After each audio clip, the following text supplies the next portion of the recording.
Finch and Elias are a detective pairing in Frank Zafiro's River City series.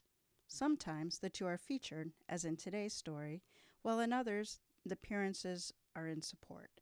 Assigned to the Major Crimes Unit, Finch and Elias handle the most difficult and sometimes most gruesome cases that occur. In this outing, they are faced with a classic locked room mystery, set at a 1980s theme party, celebrating the end of the Mayan calendar in 2012. The juxtaposition of Finch's serious approach and Elias's annoying irreverence highlights one of the most seeming contradictions of police work, that it is horrible events and gallows humor. Find more River City stories and novels on Frank's website and from your favorite book retailers.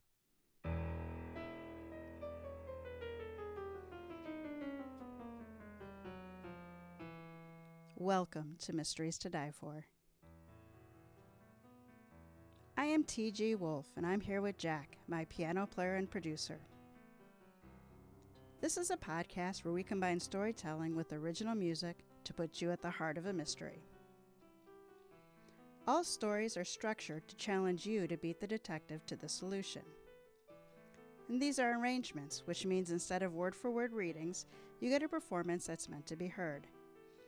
Jack and I perform these live, front to back, no breaks, no fakes, no retakes. This is Season 7, Games People Play. Games are about competition conducted according to rules, with participants working toward a goal. Games are part of every culture and are one of the oldest forms of social interaction and engagement.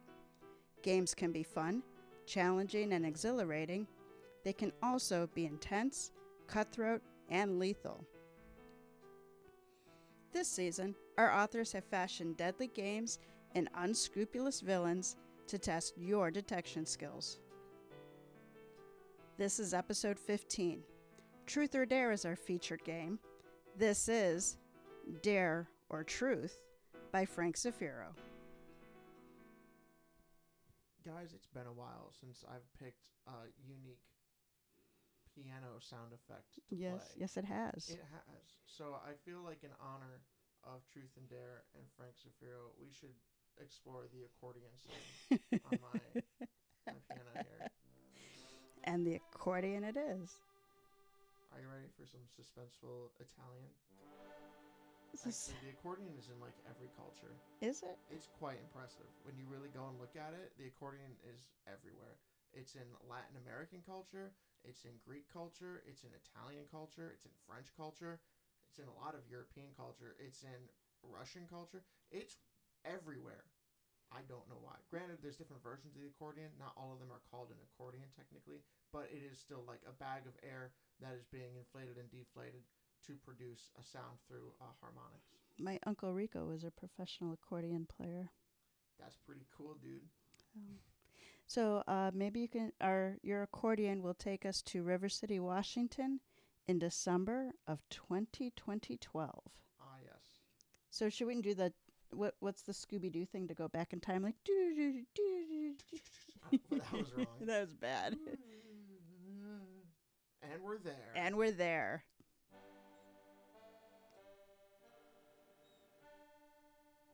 Chapter 1. Nice house, Detective Joseph Finch thought as he pulled to a stop near the crime scene tape. Of course, he knew murder could, and did, happen everywhere, but in his experience, most of the scenes he responded to seemed to be at the lower end of the socioeconomic scale. The house, now ringed with yellow tape and painted with flashing blue and red lights from the nearby patrol cars, was solidly upper middle class. Not one to invoke a sense of awe, but definitely out of the norm for murder scenes. Finch got out of the car, taking his notepad with him. His partner, Detective Peter Elias, waited for him at the inner perimeter. He held up a pair of Starbucks coffees, one of which had a green stopper. "You had time to stop for coffee?" Finch asked. "Don't let crawfish see that." "I couldn't start till you got here," Elias said, handing him the cup with the stopper in it. "You hate that." Finch lifted a shoulder in a mild shrug as he took the cup. "I mean, you could sketch the exterior or something." Elias smirked. Forensics dumps all the shots they take into photogrammetry software. The computers render it into 3D. Why would I draw anything? Respect for tradition? Elias let out a snort and shook his head. Wake up, Finchy. The dawn of the new era is upon us. I thought it was the end of the world, Finch said. Mayan calendar or whatever. Or whatever, Elias mocked. Do some research, man. The Mayan long count calendar. After Y2K fizzled, Finch interrupted. Pardon me if I don't stockpile canned goods on this one. He lifted his cup in acknowledgement. But thanks for this. Least I could do if the world is about to come to an end. And since we both got the call at the same time, and I know you live further out, he shrugged, seemed like the reasonable thing to do. The lieutenant can just live with it, if he ever shows up. Finch pulled out the stopper, shook it off, and slid it into his jacket pocket. The action was automatic. He didn't litter as a general practice, but the rule went double at a crime scene.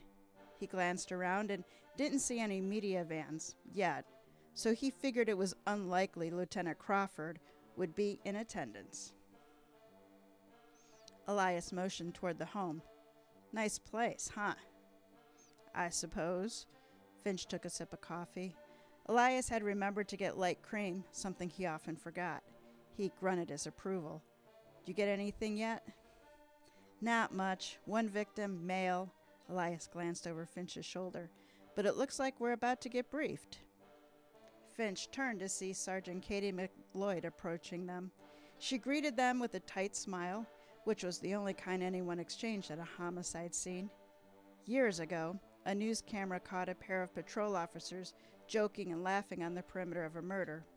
The reporter, Shauna Matheson, ran with the images and publicly berated the department for fostering an attitude of callous, unprofessional cops. Finch understood why the public didn't like how it looked, but he also knew the officers weren't laughing about what had happened. Evening, gents, McLeod said. She tilted her head, confusion on her face. Wait, is there another murder tonight that I don't know about? Not that I heard, said Elias. Why? McLeod's eyes glinted mischievously. Well, since Crawford sent you two here, I figure the varsity team must be on a bigger case somewhere else. Finch chuckled. Very funny, said Elias. We are the varsity team. Sure you are, McLeod said dubiously. And Ray Browning is... Easing toward retirement, Elias said, making way for the next generation. How old are you, Elias? Elias narrowed his eyes. Why? You gotta be in your 50s, right? McLeod shook her head. Sorry to break it to you, but you're not the next generation. Elias waved her comments aside. Sure, slap some stripes on somebody's sleeves, and now they know everything. Now McLeod laughed. That's definitely not the case, trust me. But here's what I know about the crime scene. Finch listened carefully as she described the situation. We've got 3 couples at a dinner party, McLeod told them. They're doing some sort of 80s costume Mayan calendar mashup. Anyway, apparently everyone got pretty drunk. Big surprise, murmured Elias. And one of the males ended up dead. McLeod took a pocket notebook from her breast pocket and flipped it open. Deceased's name is Byron Cates. How did he die? Finch asked her. Stabbed in the chest, McLeod said. My guys got here first and he was already DOA. Medics came after. They wanted to transport him anyway, but once they confirmed he was dead, I said no. So, he wasn't DOA, Elias said. He was DRT. McLeod lowered her chin and gave him a reprimanding look. Dead right there? That's an old joke, Elias. You need to update your material. Just being accurate, he said. He wasn't transported. Therefore, he was not dead on arrival.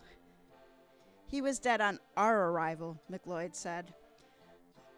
DOOA. Ah? Elias suggested. She waved away his comments. Either way, the body is still in place. Forensic is already taking photos of the scene. So we got 5 suspects, Elias said. McLeod nodded sharply. Unless there was an intruder. Finch cocked his head. Was there an intruder? She shook her head. Officers did a safety sweep of the house when we first arrived. All the doors and windows were secure from the inside. Who called it in? One of the homeowners, McLeod said. She glanced down at her notebook again. Adam Bojana. Where is he? Sitting on his hands in the master bedroom with one of my guys, McLeod said. In fact, I've got all of your witnesses, or suspects, in separate rooms with a patrol officer watching them. I thought about transporting them to the station for interviews, but I figured I'd leave that decision to you. Finch glanced over to Elias. Elias shrugged. Finch turned back to McLeod. Hold him here for now. Where's the victim? In the walk-in pantry, she said, off the kitchen. Okay, Finch said. Thanks. We're going to walk the scene.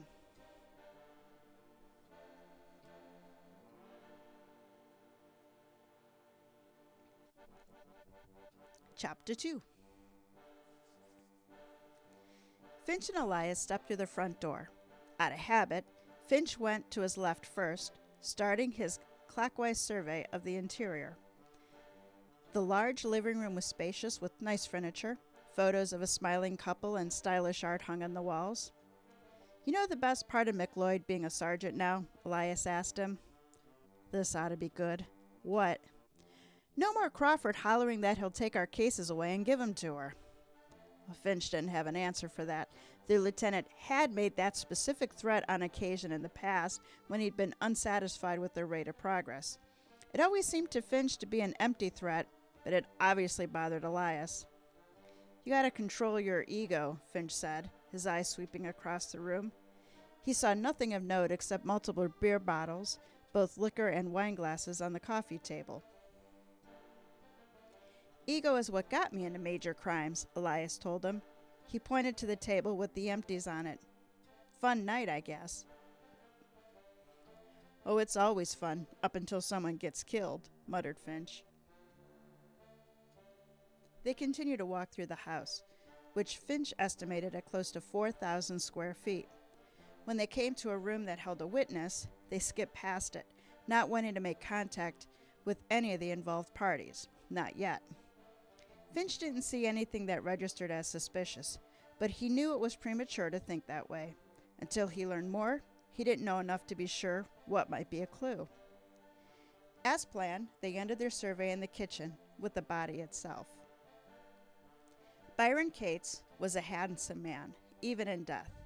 Thick wavy hair and rugged features, punctuated by a few days' worth of stubble.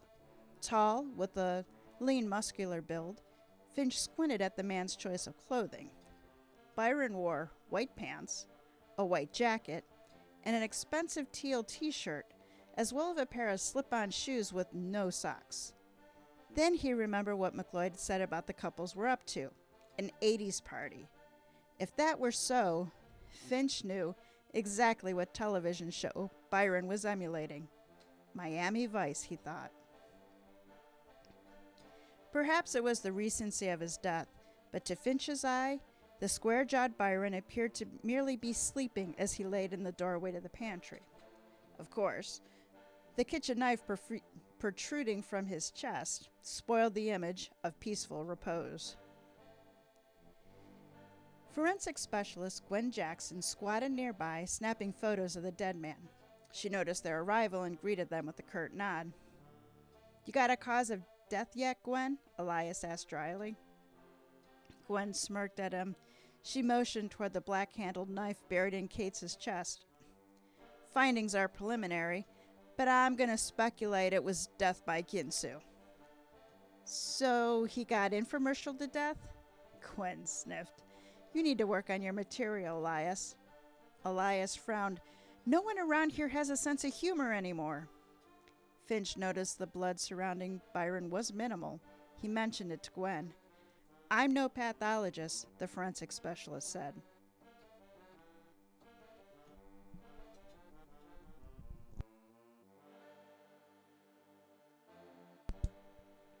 but I'd guess there's two reasons for that. One, the heart likely stopped pumping almost immediately. That leaves gravity alone to facilitate blood loss. Two, the only point of exit, she motioned toward the knife handle again, is also the point of entry, and it's currently blocked. Hence, minimal bleeding. Prince? Finch asked. Gwen looked at him in mild irritation. From who? The print fairy? If there's prints on the handle, I'll find them back at the lab, but don't hold your breath. She pointed to the floor near Elias's feet. A dish towel lay crumpled next to his shoes. My bet, whoever did the stabby stab used that in place of a pair of gloves. She made a dusting motion with her hands. Wipey wipe, no prints. But we'll see. Finch was tempted to ask about DNA, but that was a test that took far longer than fingerprinting, and he knew what Gwen's answer would be. Anything else to tell us? He asked instead. I checked the knife rack in the kitchen to see which one was missing, and this is the second smallest in the set. She wiggled a finger at the blade. It's buried dead center in his heart, so your killer either got lucky or has really good aim.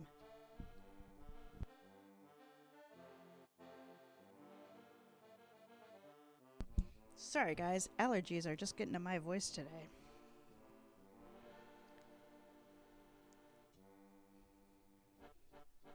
Chapter 3.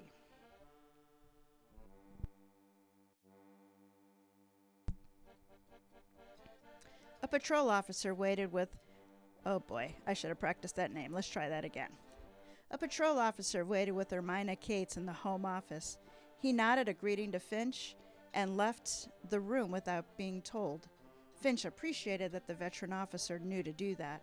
If a witness or suspect later recanted their statement to the detectives, defense attorneys often pointed to the presence of multiple people in the room, especially uniformed officers, as the reason their clients felt coerced to say whatever they said.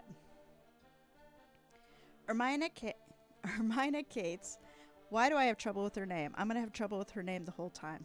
Ermina Cates was an attractive red-haired woman with a medium build. She wore a pink dress and a sheer, billowing scarf. Her eyes were red and puffy with streaks of mascara below them. Finch was momentarily confused when he noticed several of her freckles appeared to be streaked as well. That's when he realized those were also makeup. She's doing Molly Ringwald, he realized. Pretty in pink. Mrs. Cates, he began, and Ermina broke into an uncontrollable and wailing sobs. Finch waited patiently. Long ago, he learned not to offer comfort in these situations, but to give the person the time to grieve. However, when Ermina's crying jack showed no sign of letting up, he glanced at Elias. Elias shrugged. We'll come back in a few minutes, Finch said to her. All right? Ermina didn't respond, but continued to weep. The pair of detectives slipped out the door.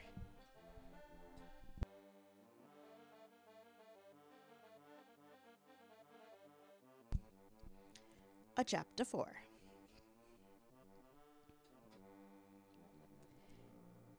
Adam Bojana looked pale. Most of that was probably due to the white makeup plastered all over his face and neck.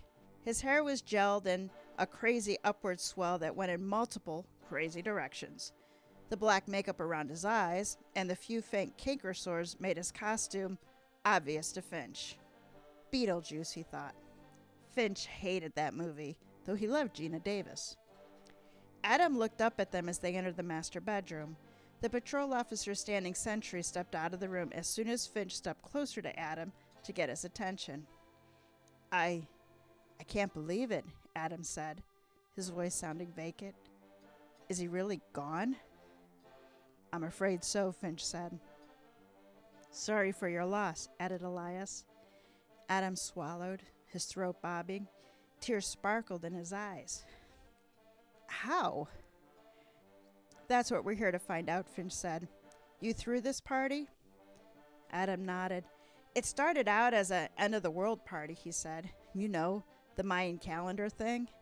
but Jessica thought that was too macabre, and we switched it to an 80s dress up. Was everyone here tonight except for the six of you?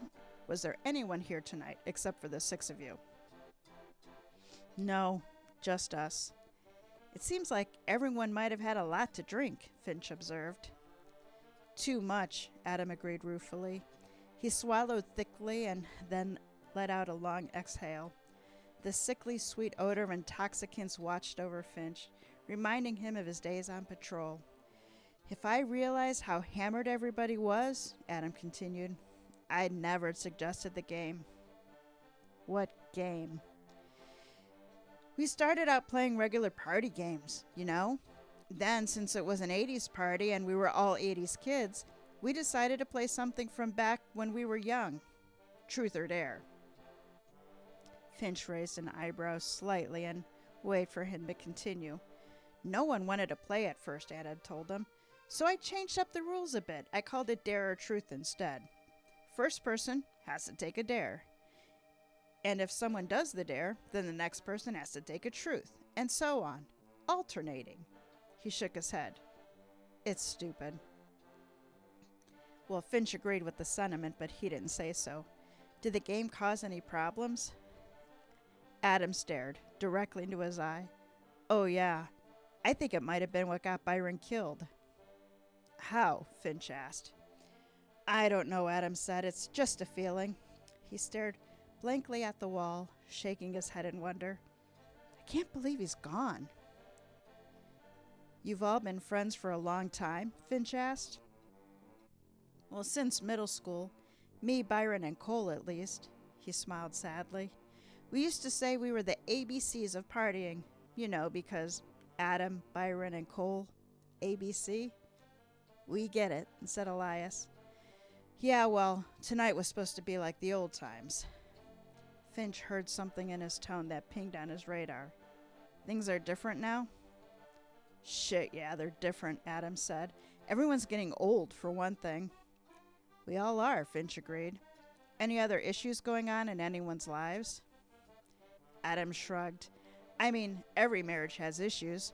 Me and Jessica are going through a rough patch. Cole got divorced from Maggie a couple years ago, but his new friend Taylor seems cool. I don't know about Byron and Hermina. What about on the professional side? Finch asked. What do you mean? Well, it's been a tough few years with the economy. There are difficulties everyone is facing with their jobs. Adam shrugged again. We started a business together about 12 years ago, he said. BCD Realty. Not ABC? Finch asked. Someone already had that, Adam explained. Besides, going with our last name seemed more professional. Have you heard of us? Finch shook his head, but next to him, Elias bobbed his. You guys sold me one of my properties. Elias told him, his voice tight. It was a duplex. Finch knew why Elias's voice was strained. The detective had overinvested in buying rental houses right before the real estate crash in late 2008. 4 years later, he still hadn't recovered financially entirely. That would have been Cole's company, Adam said. Wait, Finch said. I thought you started a business together. We did, he said. But later we decided to split it up into 3 separate companies. Why? Finch asked. Were there issues between the partners? No, not at all, said Adam. Part of it was we were getting too big, and each of us was already focusing most of our attention on a particular area. It made the most sense to break it apart and maintain our affiliation with the other 2 parts. I took new construction, Cole took residential, and Byron, he took commercial. When was this? Elias asked. We made the decision in 2007, said Adam, effective January 1st, 2008. Elias shook his head, just in time for the market to tank.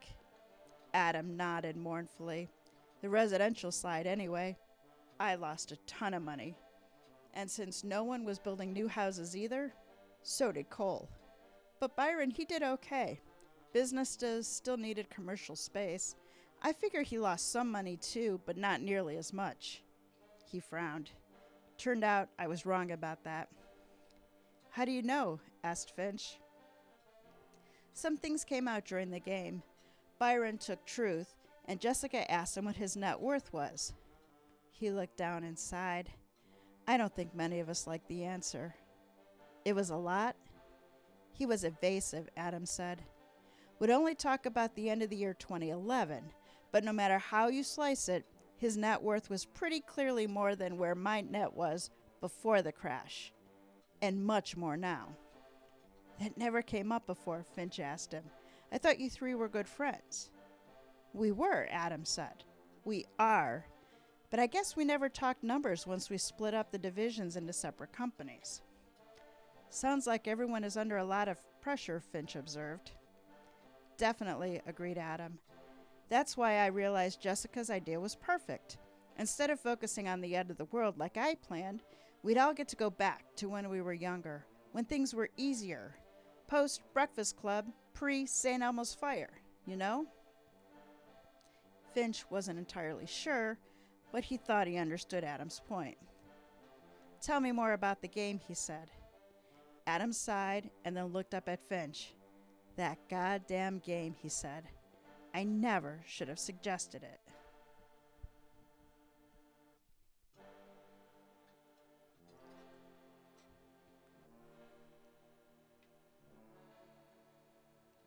Chapter 5.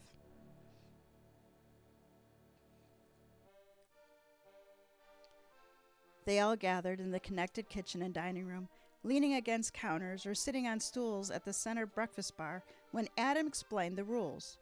The group is less than enthusiastic. Forget the game, Cole says. Whose drinks needs refreshing? Come on, Adam pleads. It'll be fun.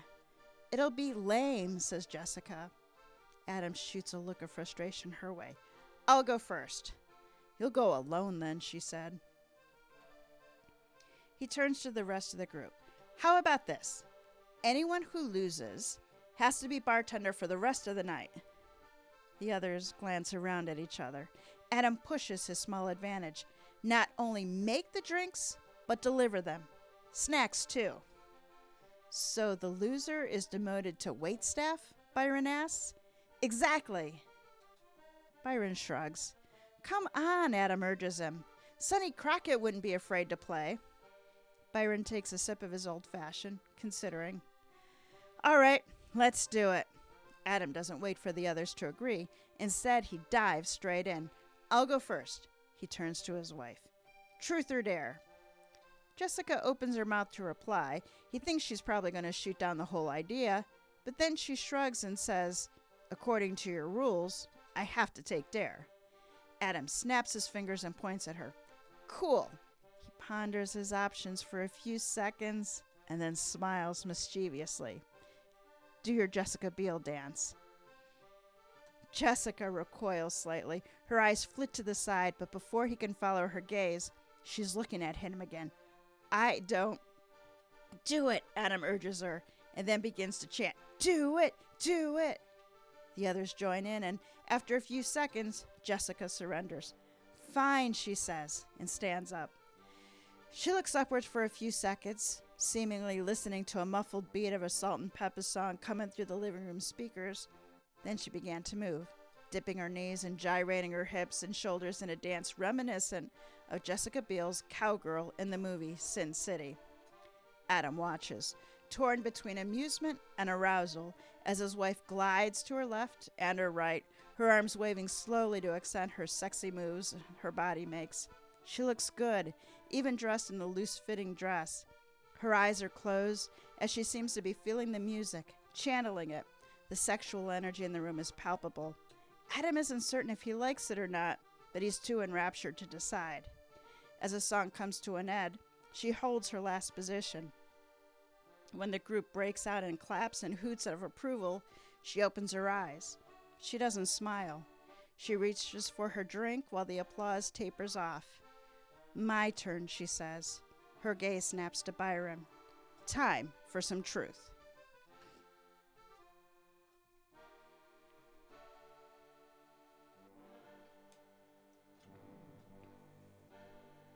So, my child of the 2000s, are you getting any of these 80 references? I am. However, these are like 40-year-old people saying, "That's lame, dude." I thought that was funny.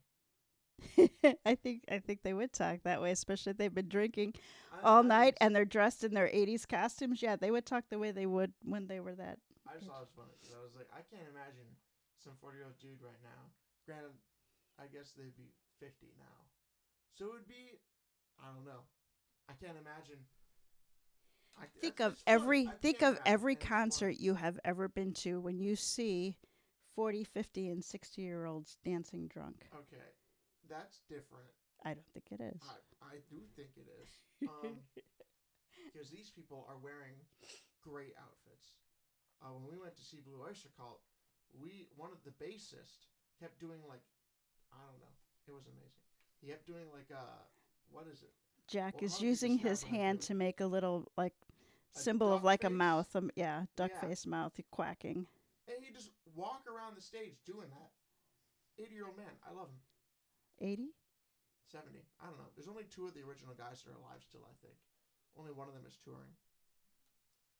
That could be wrong. Don't quote me on it. Don't And by quote the him on time this drops, it could be different anyway. it. They're very old. Time does change, but you enjoyed the concert. I did. And when we went to see 38 Special, there was a drunk lady who was standing on the chairs, and she almost fell, and it was quite funny. And so you She don't. was 60, so it was more dangerous than if I were doing it when I was 19 or something. So you can see how this party could happen. Yes. Okay, never mind. I just think it's funny because the way they talk is not how I imagine some 20-year-old guy in the 80s would act, not a 40-year-old guy in the 2000s. So I think it's funny to imagine it. And maybe it's not funny for all the listeners who maybe more relate to that generation than my own, and maybe I'm alienating myself from my listener group. So I'm sorry. I'm going to shut up right now. I really just thought about what I was saying and realized you should stop. I think the dialogue's pretty accurate. Being of that generation and have heard people using those words who are of my age bracket. Sorry, saying the word lame is lame. It's has become lame. Lame is lame, unfortunately. It's a what is it? Creature of its own disaster? No, victim of its own success. I don't know. Victim of its own Yeah, success. like the Boston market. Right? I think you should put your fingers back on the I keyboard. think the Boston market is a great example of the 80s. Okay, I'm going to stop talking. Chapter 6.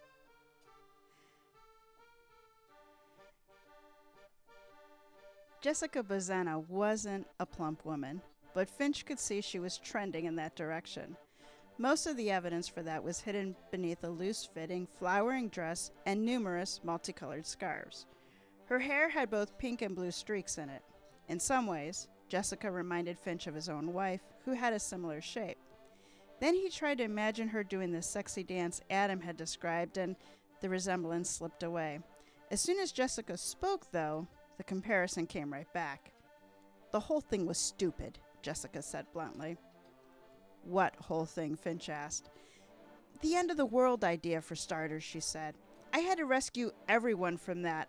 I mean, what kind of idiot believes that the Mayan calendar crap?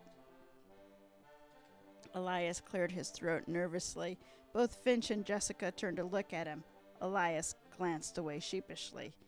You're kidding me, Finch thought. You've got to be kidding me, Jessica Bozena said. Elias shrugged. I don't exactly believe it. It's just interesting that the calendar ends. When I used to hang a calendar on the wall, it ended every year too, Jessica said. You know what I did? I put up a new calendar. But this is the end, Elias protested weakly.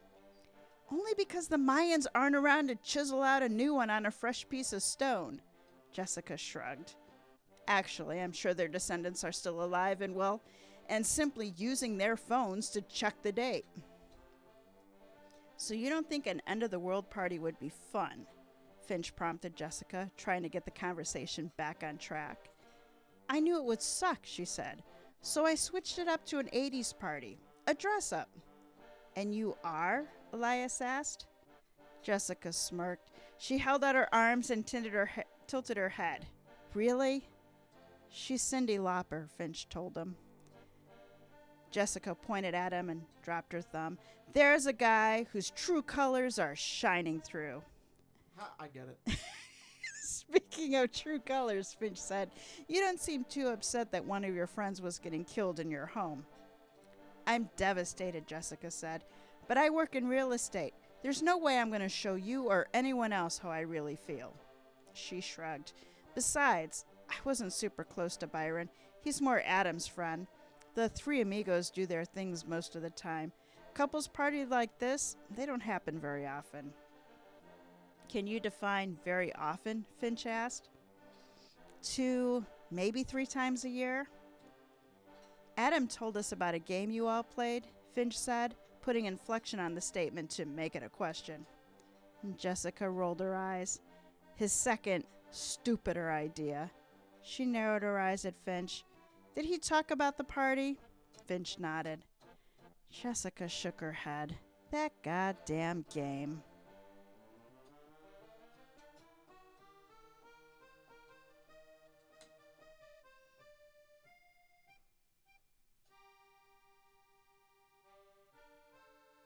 Chapter 7.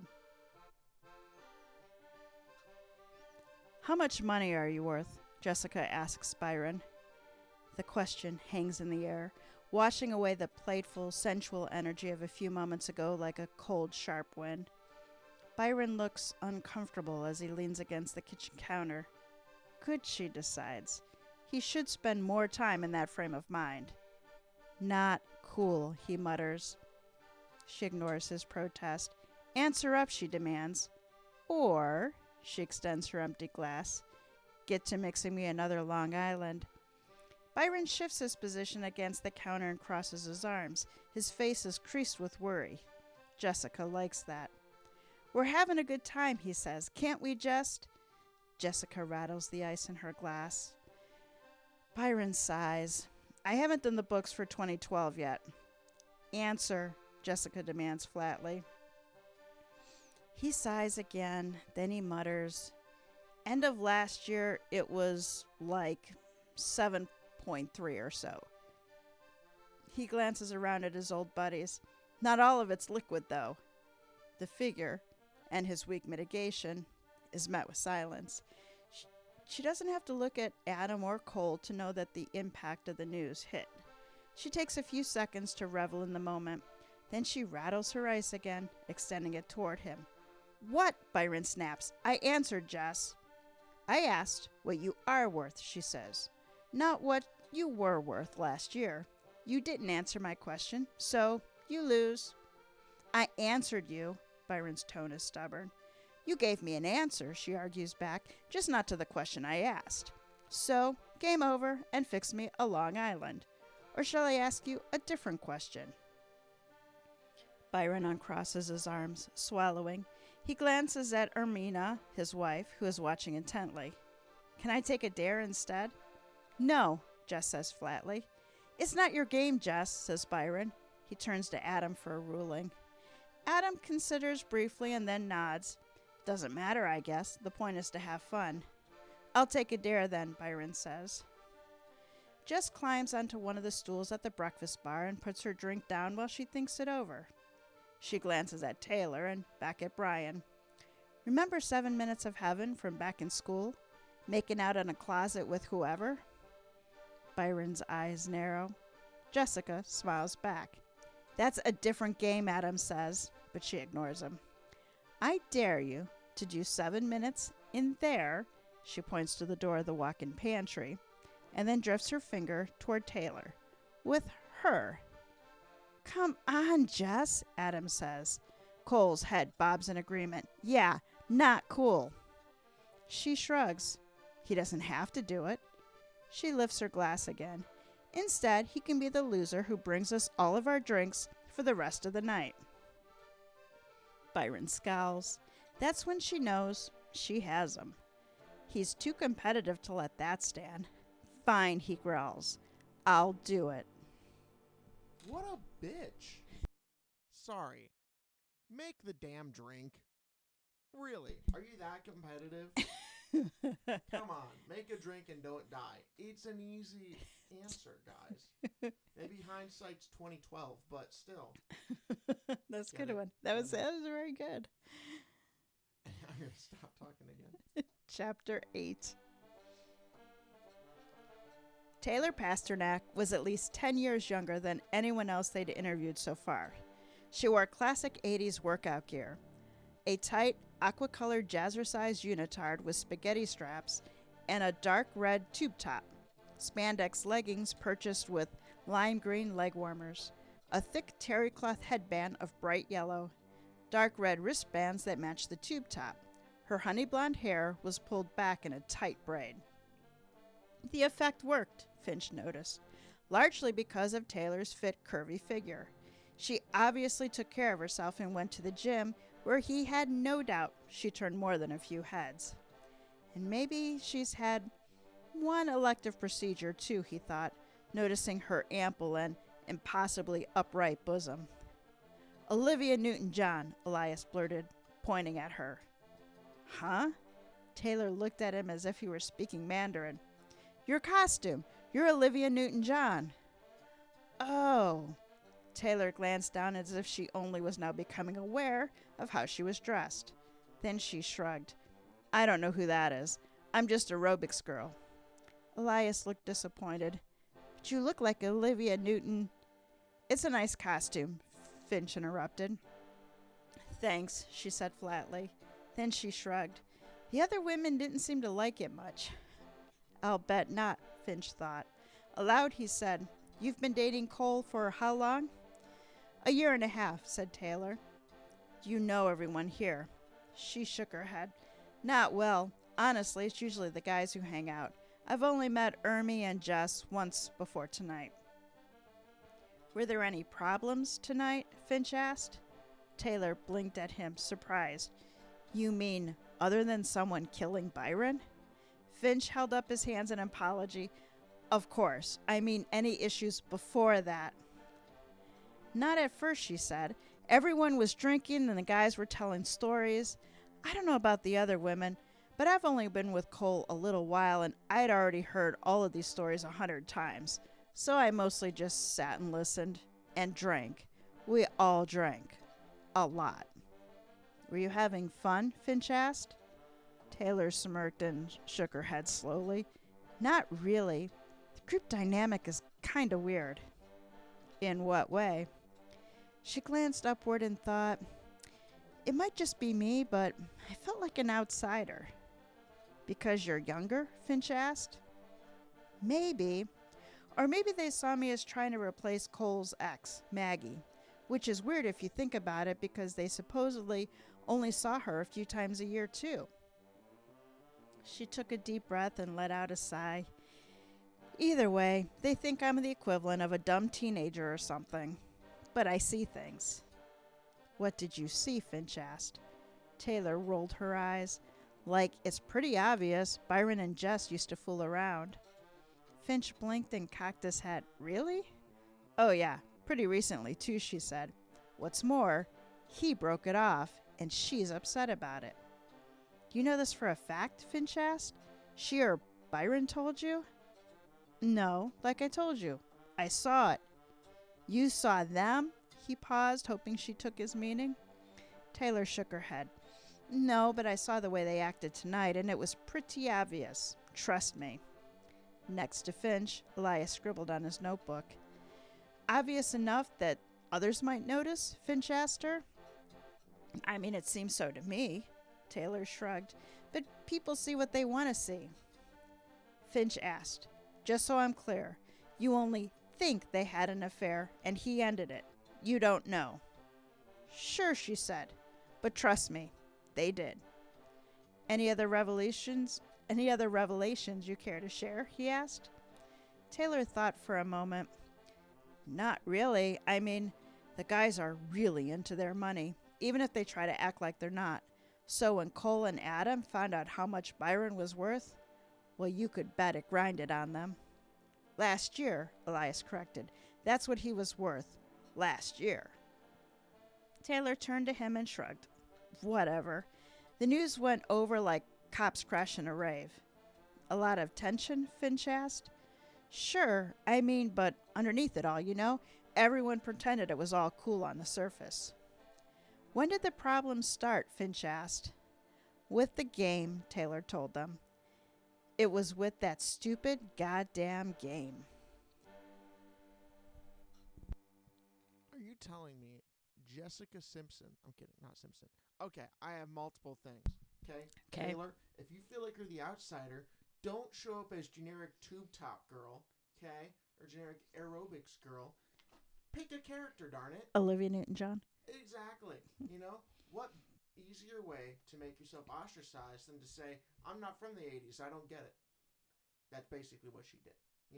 That's just party. But she foul, put some thought into her. But she put some thought into her costume. She had to go. She had to go buy stuff. Everyone. You see movies from the 70s. Come on, you're telling me that this girl. This is the 80s, the dude. 80s, whatever. I've been saying 70s. No. I would love Dairy Queen. Yes, I would love Dairy Queen. Sorry, that's my brother asking if there's Dairy Queen. I'm just saying, party foul. The other thing, Byron brought a date. Jessica was with a guy. Jessica's with her husband. Adam. Cole brought a date, and then Jessica was like, hey, Cole's girlfriend and Byron, go make out in the closet.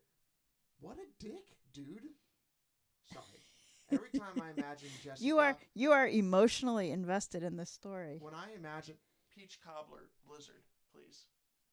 Peach Cobbler Blizzard is what I want. Every time I imagine Jessica, I imagine a mixture of Jessica Simpson and Mama Cass, just because she said she was a little heavier. And Mama Cass... No, it said she wasn't heavier. She wasn't heavier? I thought wait, Jessica? A little bit of pudge. It said she was trending that way. Mama Cass, Sycamore Trees, is... I love that song. It's a great song. You are distracted again. You should go. I don't know if that's the name of the song. I'll be honest with you. I haven't actually looked at it. I just keep playing it. I am distracted. Let's get back to the story. Let's watch Jessica Simpson get killed or something. I don't know. So, Chapter 9. My bad. Wrong song. Chapter 9. The light is on in the pantry for a brief second after Jessica closes the door on them. Taylor can see the discomfort etched on Brian's rugged features. Maybe it's the booze talking, but she decides the look is cute on him. Being uncomfortable with the situation means he's a decent guy. The lights go out as someone, Jessica no doubt, flicks the switch beside the door outside the room. They stand in the dark, silent, letting their eyes adjust. A thin ribbon of light at the bottom of the pantry door turns the inside of the pantry from black to hazy gray. She can see the outline of his shape, but not his facial expression. That means he can't see hers either. Sorry about this, Byron says. No big deal, she tells him. We don't have to do the making out part, he says. I know, she tells him. But if we're not going to, then why did you agree to the dare in the first place? He pauses. I guess I don't want to be everyone's waiter for the rest of the night. Too competitive, she asks, teasing a little. I suppose so, he admits. Then he asks, why did you go along with it? She moves a few inches closer. It's a party. Why not? What about Cole? What about Ermi? She counters. Yeah, he mutters. Good point. Look, she said, I just didn't like the way Jess was treating you, and I didn't want to make the situation harder. Thanks, he says. But, she continues, you know they're going to grill us both when we leave. We can lie, he suggests. She moves closer yet, now just a lean away from him. I don't like liars.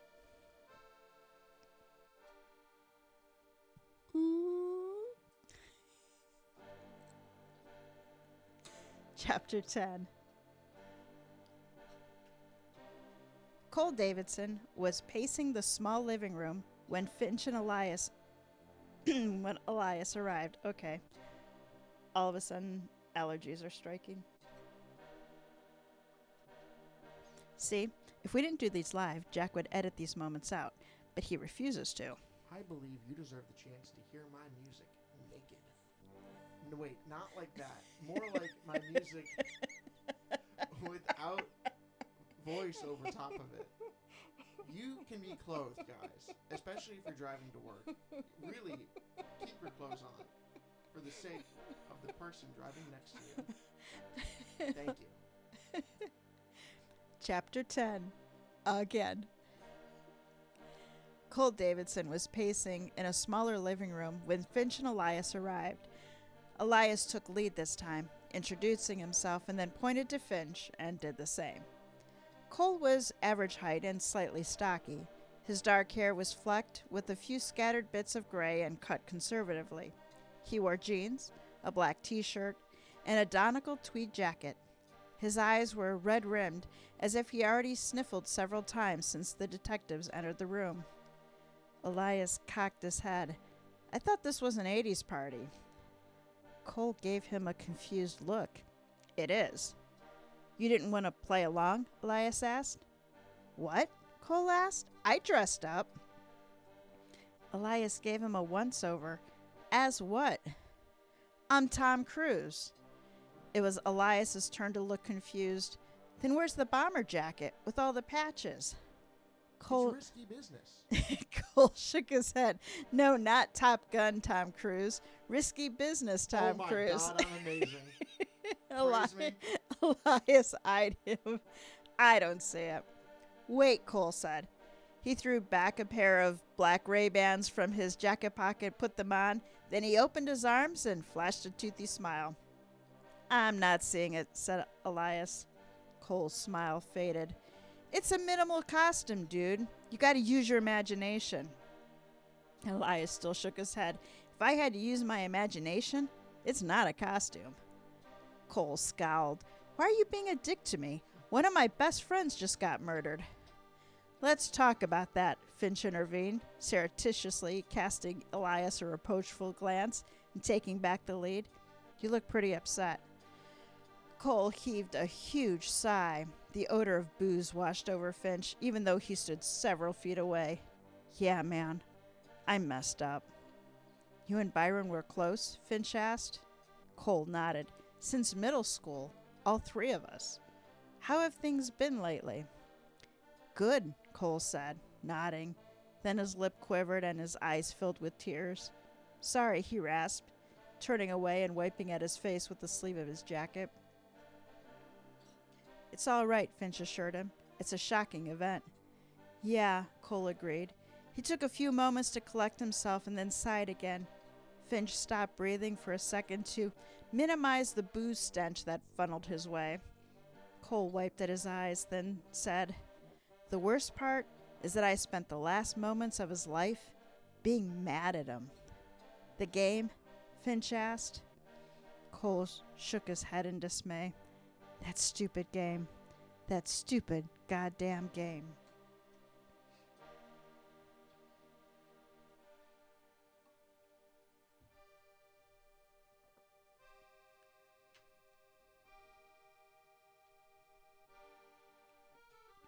Chapter 11. The door springs open and the light snaps on, and Cole sees them. Taylor, his Taylor, is wrapped up in Byron's arm, his face glued to his. One of Byron's hands rests across her shoulders, and the other cradles the small of her back.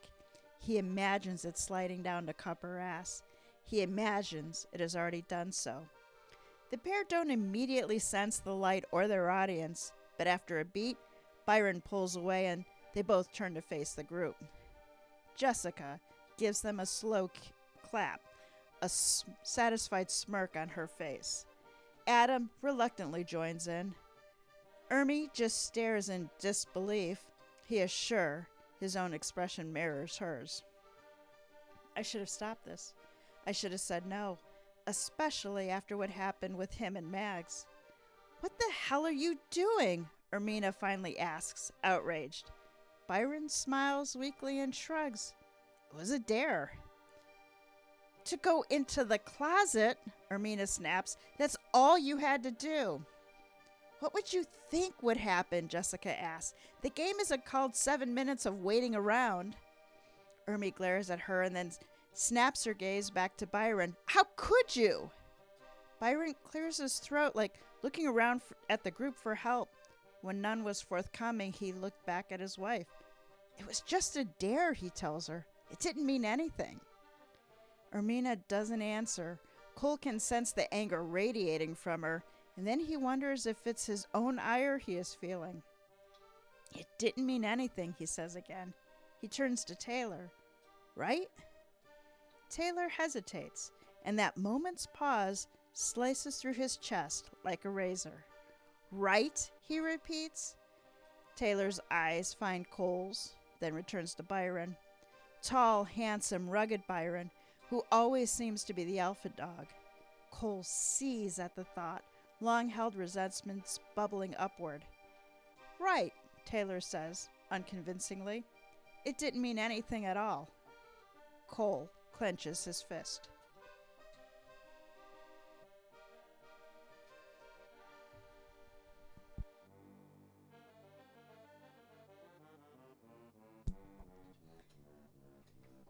Chapter 12. Ermina Cates was still crying when they returned to her. However, her sobs were silent now. She noticed Finch and Elias approach, and Finch could see she was trying to get herself under control. Her grief clanged against the flamboyant costume of an early Madonna, all scarves and beads, with an oversized set of crucifix earrings to match. Mrs. Cates, he began, I'm sorry for your loss. That brought fresh tears to her eyes, but she battled them back. Thank you, she said in a raspy voice. Do you feel up to talking us through what happened tonight? Ermina nodded slowly. Where do you want me to start? How about before you arrived, Finch suggested. Did you and Byron talk about anything before the party, while getting ready at home or maybe on the drive over? She dabbed at her eyes. No. She paused and then added, You'll probably find out anyway, so I'll tell you. Things aren't great between us at the moment. Her face dissolved into a tearful grimace. Weren't, she corrected, the word coming out as a half sob. I'm sorry to hear that, Finch said. How serious? Ermina played with one of her scarves. We weren't talking divorce or anything. We weren't connecting. Why do you think that was? Finch asked her, keeping his voice soft. Byron was a private man, she explained, to the point of being secretive. At first, I found it mysterious and compelling, and because he was that way about everything, it somehow never gave me any concern. I mean, we even kept separate bank accounts, and it still didn't. But it does now? She met Finch's gaze, hurt and anger suddenly in her eyes. A little over 2 years ago, things changed. When I found out about the affair. Affair? Finch didn't reveal that he already knew about Jessica, not wanting to steer the lead witness. Then she surprised him. With Maggie, Ermina said, Cole's ex-wife. Finch kept his reaction in check. Nearby, Elias took notes. I should have seen it sooner, Ermina said. I'm so dumb sometimes. Finch recognized that for the landmine field it was and didn't respond. Instead, he said, You were still together, though, so you worked through it? She nodded wittingly. Counseling, forgiveness, a little bit of a honeymoon period after that. But he didn't change. He stayed closed off, secretive, like I said. You must have loved him, though, Finch said, to stay and work through something like that. I told myself that, Ermina said, her voice hollow. She stared past Finch, seemingly lost in her own thoughts as she spoke. But sometimes, I wonder if I just didn't want to admit failure. Or maybe I was too accustomed to the life we led. The money, the convenience. Honestly, I don't know. Finch let that hang in the air for a few seconds. Then he asked, Can you take me through the evening? Ermina didn't answer immediately. Then she broke from her reverie. Of course, she said. She described the setting and all the events the detectives already knew. No new facts came to light in her account. When she got to the part where Byron spent 7 minutes in the pantry with Taylor, she slowed down in her telling, but powered through it. When Jessica ripped that door open, I was shocked, she admits. Looking back, I shouldn't have been. Like Jess said, what did I expect would happen? But somehow, I believed he would do the right thing instead of the easy thing, instead of what was right for him.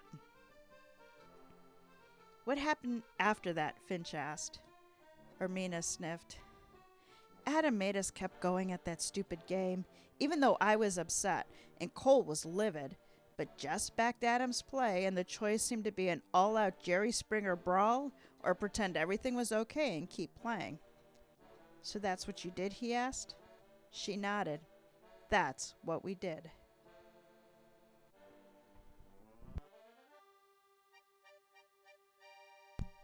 Chapter 13.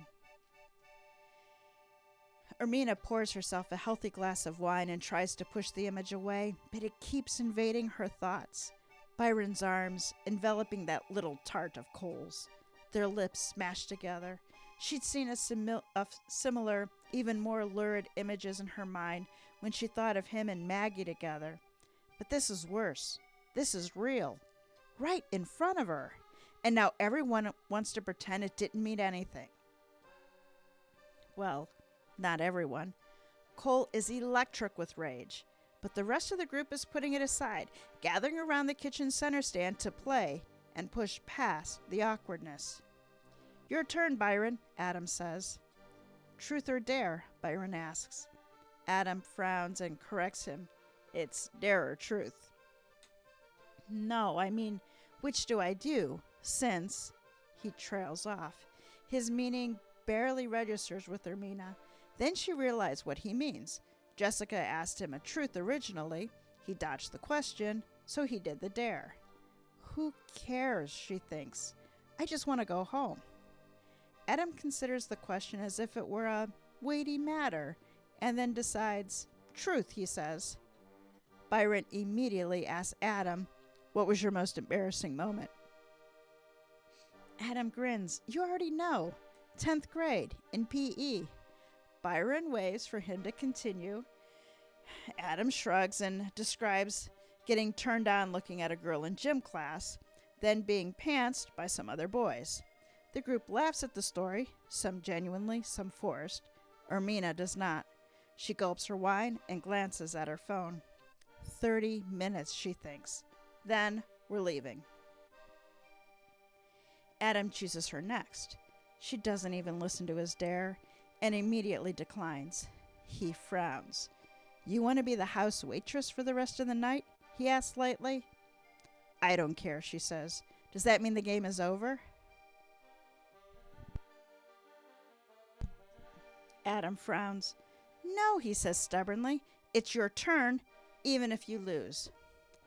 Fine, Ermina says. Her eyes cut to her husband. Truth, right? Truth, Adam confirms.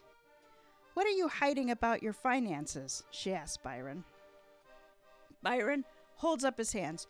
No fair, he gestures at Jessica. She already asked. Nobody says a word. They all stare, looking between the married couple as Ermina glares at Byron and he tries to deflect. Truth, she repeats, her tone determined. Byron glances around at the group. The intensity of their returning gazes seems to wear him down as the moments pass. Then, suddenly, his chin drops to his chest. A strangled sob escapes his throat. I lost it, he said. I've lost almost all of it. The silence is heavy. Ermina struggles to process his words. Then Adam asks in a hushed voice, How? It doesn't matter, Byron says. He shakes his head mournfully. I have to declare bankruptcy. But, Adam starts, but Jessica cuts him off. Shut up, she says sharply. Another silence. Ermina opens her mouth to speak, but no words come at first. She works her lips for a moment, her expression confused. You lost all of our money?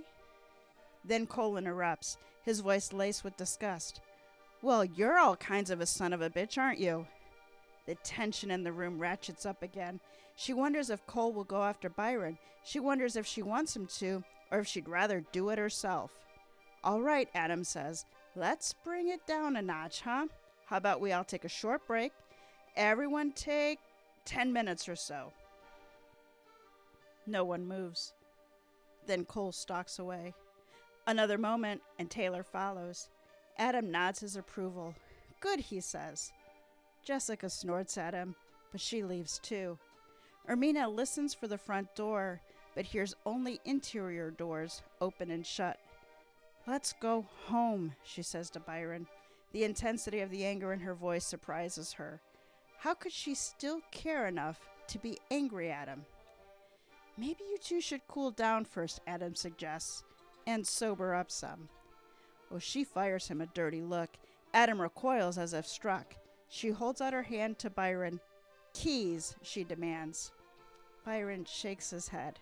No, he's right. She drops her hand. Without a word, she turns and leaves the room.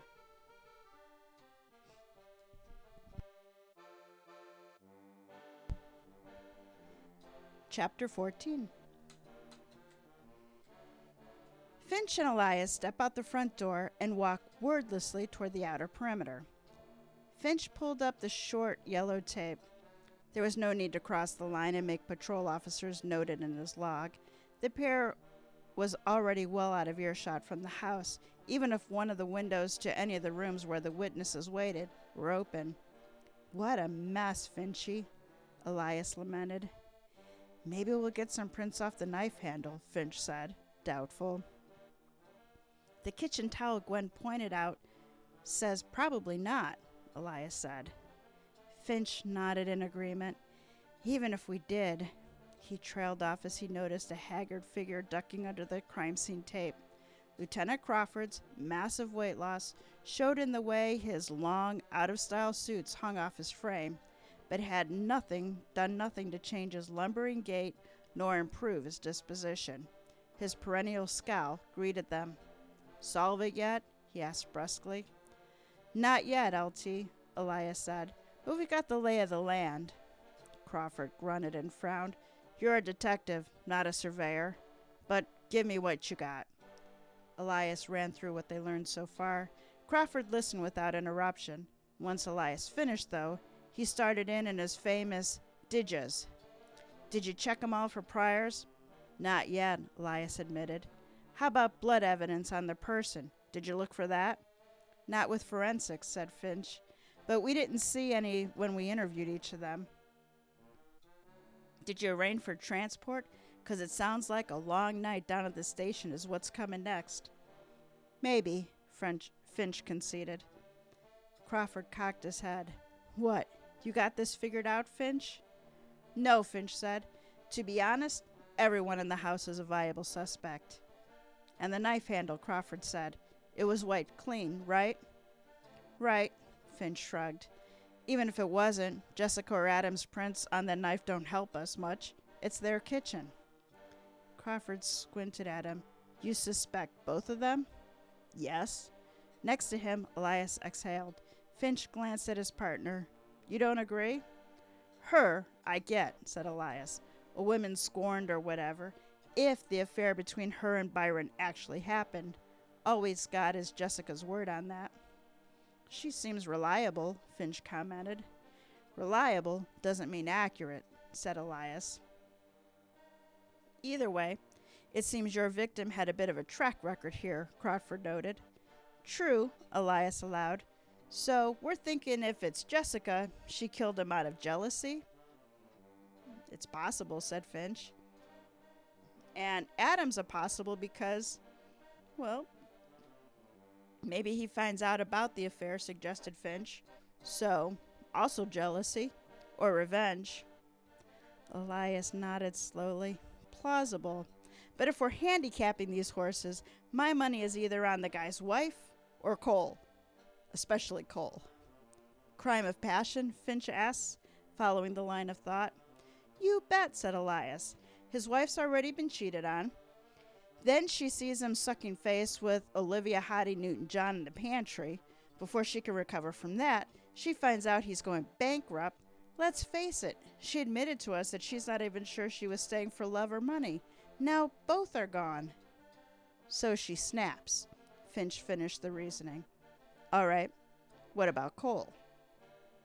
Same thing, basically, Elias said. Dude broke up Cole's first marriage by banging his wife, and now he's making out with his hot girlfriend. Finch shook his head. You can just say girlfriend. We all know she's hot. Hot and younger, Elias pointed out. We know how competitive these guys are. You think Cole wants to lose 2 different women to these guys? Finch considered. To the rational mind, it seems silly to murder someone over what Elias described. But he supposed that's why they call it a crime of passion and not a crime of reason. What about Taylor? He asked. If we lived on one of those CSI shows, said Elias, she'd be the perfect surprise killer. But unless there's a lot we don't know, she's the horse that's coming in last in this race. Finch agreed. He couldn't discount her entirely, but she did seem to be the least likely suspect. Aside from her, though, everyone else has a competitive motive. He glanced at Crawford. And all of their actions tonight were heavily fueled with alcohol. Let's not forget that. So, Crawford mused gruffly, emotions lead the way, shunting the reason and critical thinking aside. Great. He worked his mouth as if chewing on the thought, then scratched his stubbly face. A sagging flab of skin hung where his once round cheeks had been, another result of his dramatic weight loss. Have the patrol officers transported them down to major crimes? Hopefully, none of them lawyer up, and we can get to the bottom of this. It sounds like forensics is going to be pretty much useless on this one. Maybe not, Finch said, a thought forming in his mind. Let's hold off on that transport just yet. Crawford raised an eyebrow. Why is that? I have an idea, Finch said, and it just might work. Okay, so Frank knows how I game these. He did this on purpose. I'm livid. I want to apologize to everyone for my allergy voice breakup. Although a couple times it turned out good because people are tear up and broken up over Byron's death and my voice is cracking. I'm like, oh, look, it's almost like on cue. I did think that a couple times. I was like, are you crying over this? Really? I am so sorry. I know. Hey, to each their own. We can all cry over what we want to. So I want to remind everyone that Mysteries to Die For remains ad-free. And in exchange for not making you hit the fast forward button, please support our authors by checking out their backlist and picking up a title. This week is Frank Zafiro, and today's story is from his River City series. It is an extensive series, a really awesome cast of characters. So if you like the kind of storytelling that you're hearing today without my voice breaking every other sentence, check out Frank's River City series. Yay. All right. Who did it? Finch and Elias are hip deep in motive to kill Byron Cates, but a little thin on opportunity. Let's see what we can do to shine light on the totally tubular guilty party. Here are the suspects. Adam, host with the idea to get the couples together for the Mayan calendar party. Jessica. Adam's wife, who saved everyone by changing it to an 80s party. Well, everyone but Byron. Yeah. Yeah. Byron's wife, who stayed with him after he cheated. Cole. Newly in a relationship after his ex-wife cheated with Byron. Taylor Swift. Cole's young aerobic girlfriend of 18 months. Okay, she's not 18 months old. Of 18 months. Girlfriend of 18 months. Got it. Oh, yes, I forgot a word there. Sorry. Good catch. Okay, so here's why everyone wants to kill Byron. Yeah. Byron cheated with Maggie Davidson, Cole's previous wife. Cole blamed his wife and divorced her. Ermina demanded counseling, but she stayed with Byron. Interesting. Taylor said Byron and Jessica had a thing. She believed Byron broke it off and Jessica was pissed about it. She had no evidence, just the way the two behaved. She believed the affair should be obvious to everyone, but conceded that people sometimes only see what they wanted to. Interesting. Jessica used the game to goad Byron into sparking outrages with his friends and his wife. Asshole. In the pantry, Taylor and Byron make out, which burns Ermina and Cole, who are both looking like two-time losers to Byron. Ouch. Yeah. Byron admitted to being worth millions in 2011, which insulted and injured Adam and Cole, who took a bath when the market turned. Why would you admit that if you're broke now? Byron later admitted to losing it all and needing to file bankruptcy, something he hadn't told his now devastated wife. Exactly what I said. No one broke into the house. It was secure. No one left the house. Adam suggested a timeout. Cole stomped off to cool down. Taylor eventually followed. Jessica left, disgusted with everyone. Ermina wanted to leave the party, but Byron wouldn't give her the keys. Everyone wanted to, but who actually did kill Byron Cates? So the question here, is this a Poirot mystery or like an Agatha Christie screw you, it's the waiter that you met once kind of mystery? Okay? No. Is there something? It's a closed building. I know it's close. Okay, that's not what I meant to say. Or is it a screw you? You didn't know the facts that you needed to actually guess it until you get it. Anyway. The facts are here. The facts are here. The facts are here. If you looked at everything, you could say without a doubt one person had to have done it and the others couldn't have. Once we get to the end, you will be able to look back and be like, okay, I see it. Only one person could have done it. Once we get to the end of the story. You're dancing around the answer. Yes. Because you gave every answer. I do. You gave every answer. So I am not answering that question. I have said as much as I will about that. All the clues are there. There is nobody hiding behind a curtain that you don't know about. So Byron slept with Meg, Jessica, and has mooched with Taylor. But, okay, the Taylor thing makes me curious. Because, again, she brought up the point of Jessica and Byron must have slept together. Adam doesn't know. Only she knows. But you do kind of get from the way that they talk to each other, Jessica kind of has something out for Byron. Oh, yeah. Jessica has something out for Byron. She wanted to humiliate him in any way she possibly could. I totally agree with that. Which is strange. And it could be easily explained by saying, oh, they used to screw, now they don't, now she's mad. But, in their defense, both of them are married. So, screw her, really. Means I don't like her. But Taylor's interesting. All the facts are there. All the facts are there. Adam. There's nothing pointing saying that he should be doing this. Okay, he could have figured it all out. He could. And, his business failed while Byron's didn't, but then it failed anyway. He didn't know it failed. He didn't know it failed, but he did by the time that the murder rolled around. That is true. They all knew by the time the murder rolled around. So Adam has no real... unless he knows the thing that we think he doesn't know, he has no motive. And we don't know that he knows that Jessica might have slept with him. So Adam doesn't seem possible for me.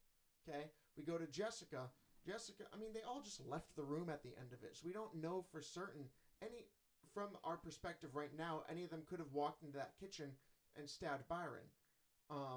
It didn't talk about at all what happened for the actual event, did it? Of the stabbing. No one was like, oh, the lights went out. Something happened and he got stabbed. It was everyone disappeared and when they came back, he was back together and he was dead. Yes. So there's no they went into the room. You can't logic it out. It's more of you really do have to look at all the motive. Is it just a motive? You can't tell me. I can't tell you. Is it just motive or is there opportunity that was given that I didn't see? I don't want to lose my streak here, Frank. Okay. So Cole, too angry. I can't count on him. He's too obvious to me, which maybe that's why he would do it, because Frank knows that I get really pissed off when you make it the obvious person. This is hard. This is one of the hard ones. Okay. Can you eliminate anybody confidently? I'm eliminating Adam. I'm gonna eliminate, what's her name? Ermina, the Ermina. wife, We're Byron's gonna wife. eliminate the wife. There's a lot there, but something's just off, you know, because think about it. She's not staying for any reason now. I could see her being unhappy and killing the husband, saying, "Screw you, I'm taking the money, all of it, not half." But there's no money to take. Well, I think the point the characters are making is that a crime of passion is not rational. Exactly. So it wouldn't be a what you just described as deliberate is I'm killing you so I can keep the money. This is you've ruined my life. I hate you. I guess. I suppose. I'm just saying that's what they were arguing when they're saying it was a, you know, when they were going through all the characters' motivations and they got to her, it was passion driven, not reason driven. I'm leaning towards Jessica or Taylor. Adam doesn't make sense. Cole's too obvious for me. Wow, I cannot remember her name.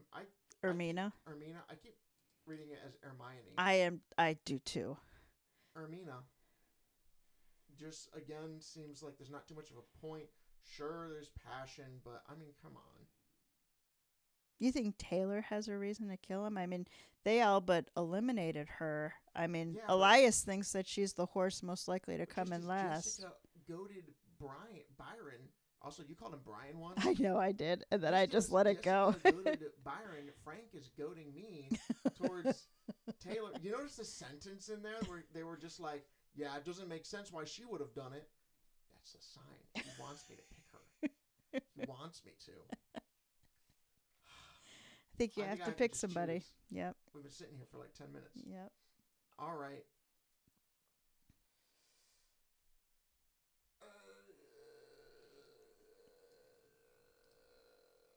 We're going to go with eeny, meeny, miny, moe, catch a tiger by his toe. If he hollers, let him go. My mama said to pick the very best one, and you are it. Cole. We're going with Cole. Going with Cole. I feels just wrong. I got to take it back. It doesn't feel right in my heart of hearts. Okay. Who feels right in your heart of hearts?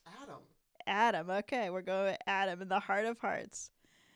Are we going? Are we moving on? Okay. I can't believe I lost this one. Okay, so a quick reminder to those of you who are also mystery readers that we do have companion print and ebooks. This season's book is being released in 2 parts.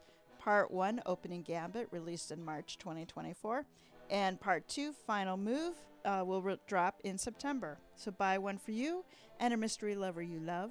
The dimes and quarters from book sales do support the podcast and keep Jack an artificial crab rangoon and ox cords. Cream cheese, not artificial. That sounds scary. Now, the big reveal. Chapter 15. The 5 friends sat in the living room, their respective body language telling a clear tale. Adam and Jessica sat on opposite couches, not looking at each other. Cole and Taylor sat beside each other, but with stiff posture, also avoiding contact. Ermina sat alone in the chair, staring down at her hands. Once again, we're sorry for your loss, Finch said. We know this is a shock. He paused as if considering. One of many shocks you've experienced this evening, it would seem. Revelations about your friend that you all took hard. No one replied, though all 5 sets of eyes were now glued to him. Even Ermina looked up. The problem is, Finch continued, one of you reacted to that shock by plunging a knife into Byron's chest, killing him.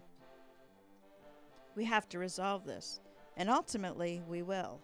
Whoever did this may have wiped away their fingerprints with a dish towel. We'll see how successful they were. It's more difficult than people think from watching TV shows. Forensic has several different methods for recovering prints. He let that sit for a moment, then went on. I'm not too worried about the fingerprints anyway, he said. An action that explosive, driving a knife into someone's chest? Finch dropped one fist into his palm with a slap that made several of the assembled suspects start.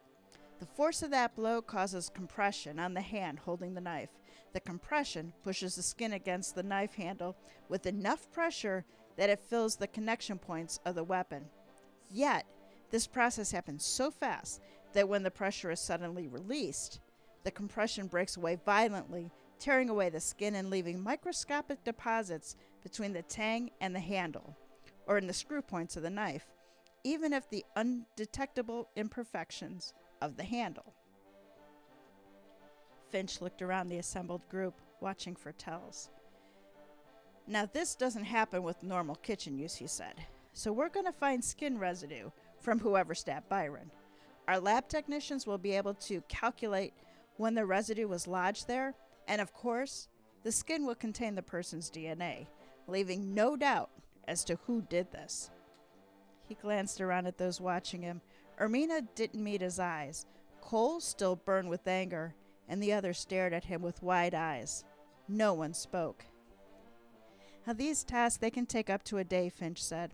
So by this time tomorrow, we'll be 100% certain, and we won't need anyone to admit what they did. And admitting it carries no weight. But right now, he turned his hands over. There's still emotion to consider, and the drinking. If someone comes forward now, before we have irrefutable proof, now that's a sign of remorse. And it makes things easier for us to believe that this situation happened in a crazy moment, not as a planned act. All of this matters. It changes the complexion of the situation. No one spoke. Finch made one last appeal. You seem like good people. Sometimes good people have a single bad night. They get hurt or angry. They have a weak moment. It's understandable. It's human. And other humans can forgive that moment if they see remorse. Now, Finch fell silent.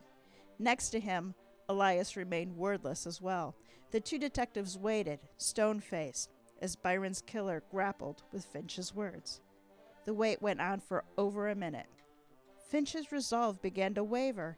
He started to calculate the logistics of moving the suspects to the station for individual interrogations. Then, a single, calm voice filled the room. I did it. I killed Byron.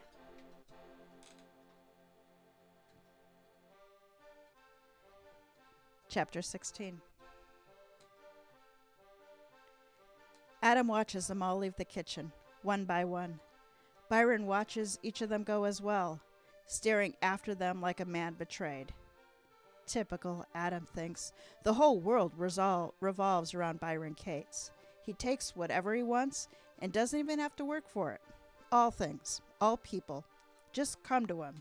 Even this bankruptcy that he admitted to will only be temporary. He'll recover.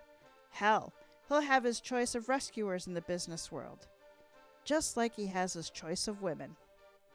Ermina was a stunning beauty, smart and kind, and yet Byron had to step out on her. Worse, he had to do it with Maggie, ruining Cole's marriage, and then somehow convince his friend that it was all Maggie's fault. That was Byron. Billions of women to choose from, but who does he choose? Jessica, Adam says softly. The rage is building in his heart, roaring up from the constant ember that had been there since he read her text and figured it out. Byron turns toward him. What's that? Nothing. Are you bailing on me too? Byron demands. Not just yet, Adam says, sliding from his stool. Byron flashes him a grin. Thanks, bro. No problem, says Adam. He drifts toward the knife rack. Byron lets out a sigh and shakes his head. I just don't understand. Would you grab another bag of chips? Adam asks him. Bowl's nearly empty. Sure, buddy. Byron glances around. From where? In the pantry, says Adam. Chapter 17. Finch and Elias stood in the small observation room, watching as Adam Boza... Sorry, I just wrecked his name. Watching Adam through the glass. The man sat in interview 1, writing. His expression was blank except for the vague remnant of concentration. A moment later, the door opened behind them, and Lieutenant Crawford slid into the room. In days past, his girth would have made for tight quarters, but the new, slimmer version of their boss didn't take up as much space. He's writing it up? Crawford asked. Finch nodded. I think he was relieved to confess. Same with writing it down. Crawford's gaze cut to the audiovisual equipment in the corner of the small room. Did you get it on tape? Finch worked his jaw before replying to the "did ya?" Then he nodded. All recorded, including his rights and waivers. Crawford grunted lightly and dipped his chin. Nice work. He scratched his saggy cheek and glanced at Elias. What did you do in all this, by the way? Elias looked hurt. I helped. What, you brought coffee or something? No. I mean, I did, but I also interviewed the Tom Cruise guy. When the lieutenant didn't respond, Elias hurriedly added, Cole Davidson.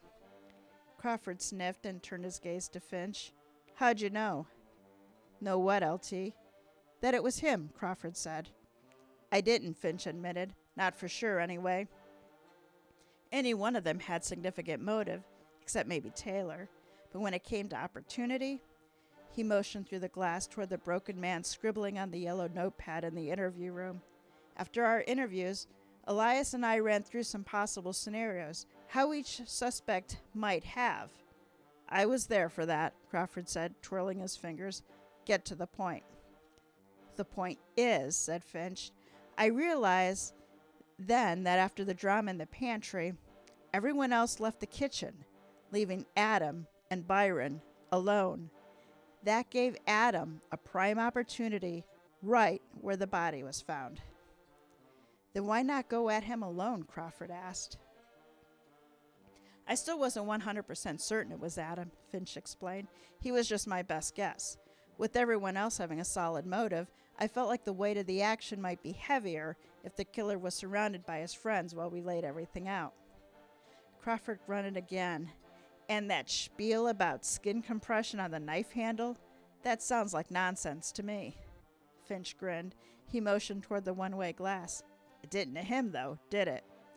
The three men took a moment to look at the distraught Adam as he laboriously scribbled on the yellow pad of paper. It's scary, Crawford muttered, what people believe. Truth, Elias said profoundly, nodding. Shut up, Elias. Crawford paused a moment, then grunted to himself, turned and left the room. Once the door closed behind the lieutenant, Elias let out a sigh. Are you going to tell him, or am I? Finch narrowed his eyes in confusion. Tell him what? That he dresses like he raided Barry Manilow's wardrobe, Elias pronounced. Finch just stared at him. Come on, Finchy. The Breakfast Club? Judd Nelson said it to the principal. Never saw it. Well, that's a shame, Elias scolded, and it doesn't change the fact that someone needs to tell Crawford his clothes don't fit either. Yeah, Finch said. Tell you what. I dare ya.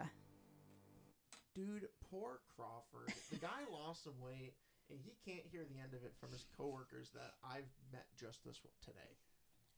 You got the right guy.